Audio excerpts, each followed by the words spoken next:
Competitive ക്രാക്കറിന്റെ daily current affair ഷോർട്സിലോട്ട് എല്ലാവർക്കും സ്വാഗതം. അപ്പോൾ ഇന്ന് നമുക്ക് 2025 വൈദ്യശാസ്ത്രത്തിലുള്ള നൊബേൽ പുരസ്കാരത്തെ കുറിച്ച് പഠിച്ചാലോ. 2025 വൈദ്യശാസ്ത്രത്തിലെ നൊബേൽ പുരസ്കാരം കരസ്ഥമാക്കിയ 3 വ്യക്തികളാണ് മാരി ഇബ്രാംഗോ, ഷിമോൺ സഗാഗുച്ചി, ഫ്രെഡ് റാങ്സ്ഡെൽ എന്നിവർ. രോഗപ്രതിരോധ സംവിധാനവുമായി ബന്ധപ്പെട്ടുകൊണ്ടുള്ള കണ്ടെത്തലുകൾക്കാണ് 2025 വൈദ്യശാസ്ത്രത്തിലെ നൊബേൽ പുരസ്കാരം ഇവരെ തേടിയെത്തുന്നത്. നമുക്കറിയാം, ഓരോ ദിവസവും ആയിരക്കണക്കിന് സൂക്ഷ്മാണുക്കളാണ് നമ്മുടെ ശരീരത്തിൽ പ്രവേശിക്കുന്നത്. ഇവയെല്ലാം വ്യത്യസ്ത രൂപങ്ങളിലുള്ളതാണ്.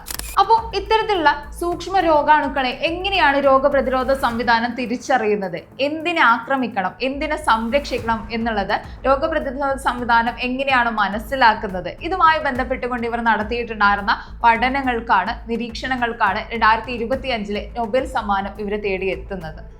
സോ ഇത്തരത്തിലുള്ള ഡെയിലി കറണ്ട് അഫയർ ഷോർട്സുകൾക്കായി ചാനൽ ഫോളോ ചെയ്യുക.